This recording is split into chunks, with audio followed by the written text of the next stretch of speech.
Hi, this is Raf from Gizmoton, and I'm here to talk about the top features you need to enable on the POCO F1 once you buy the device. You should definitely consider doing these things.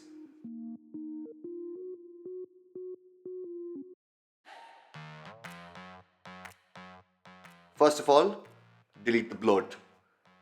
POCO fortunately has given us the provision to delete most of the preloaded apps like the Microsoft Word and the other Microsoft apps or UC browser and so on. So that's the first thing you would want to do. You can either delete it from the app drawer or you can go into settings menu, go into installed apps and delete the apps over there. I've deleted all the bloat I could possibly delete for it to stop hogging my RAM.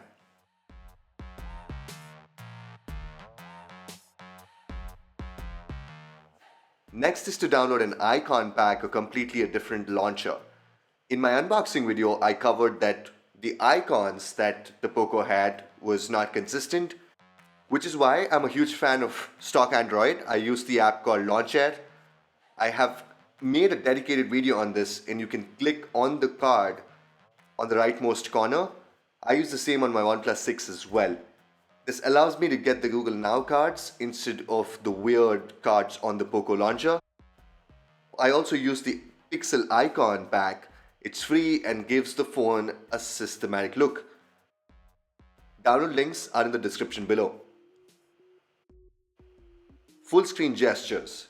This is for more real estate and I've gotten used to these gestures. It is not as smooth as the OnePlus 6 though. You swipe up from the bottom to go to the home screen, swipe up and hold to go to your recent app list, swipe from the left or the right to go back.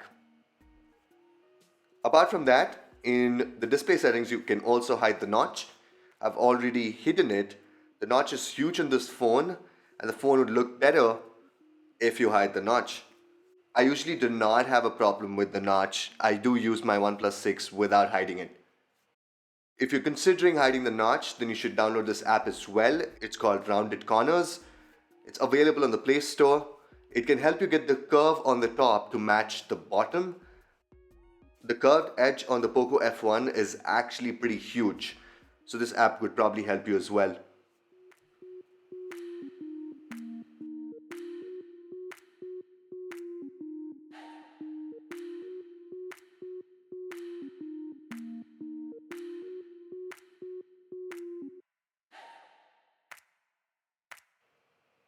The next tip is actually for any phone you use, not just the POCO.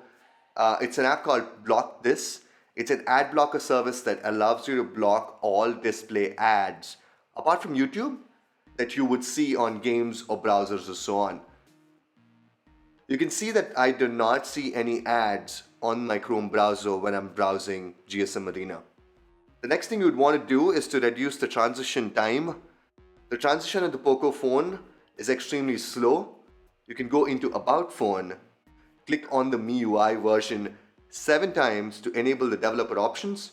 Now you can either search for developer options or go into Advanced Settings, then Developer Options, and in that you can reduce the transition time for all three options to 0.5x. That helps reduce the transitions and also helps apps load faster. Next is to enable double tap to wake. This helps you just double tap and unlock your phone without pressing the lock unlock button. You can also enable raise to wake. So when you raise your phone from the table, the screen goes on and then the face unlock would unlock the phone. Enabling reading mode. Considering we use our phones a lot these days, the blue light from the screen strains your eyes and affects your sleep, which is why doctors recommend to stop using the phone 30 minutes to an hour before you go to sleep. Enabling reading mode and scheduling it to a couple of hours before you sleep could avoid impacting your sleep.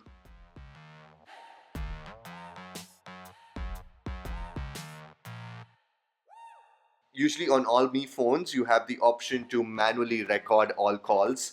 You can also automatically or by default set it to record all calls. So you can go into the phone settings and then over there you have the option to set call recording automatically by default.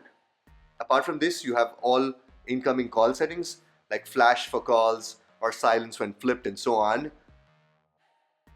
You can enable the ones you like. You can also enable identify unknown number. It uses the Xiaomi's database with Yellow Pages to get the information of the unknown caller. It is similar to Truecaller. In the advanced settings, you have the option to choose ringer vibration, caller background, and so on.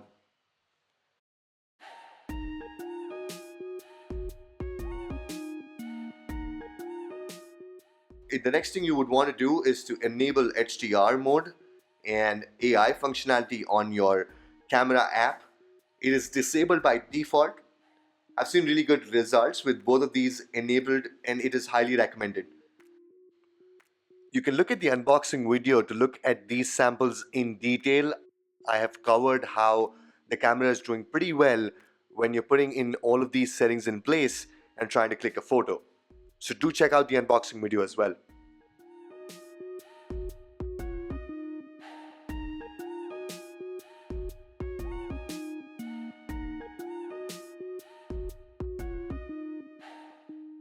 The next thing you can do if you use dual SIM or have a business profile for the apps, you can also enable dual apps for the same. You will be able to see two apps on the app drawer with an icon marked on it for the dual app. You can also lock your apps. Select the apps you want to lock and put a pattern lock to it.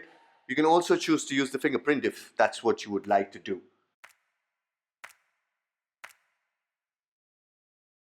If you change your wallpapers frequently, you can choose wallpaper carousel. You can set a time frame of how frequently you would like to change the wallpaper. You also subscribe to the type of wallpapers you would like to see. That's it from my end. Hit like if you like the video, share it with your friends who have the Poco phone, and also subscribe to the channel if you haven't already. Please let me know in the comment section below if you have any other questions around the Poco phone, and I'll see you next time. Cheers.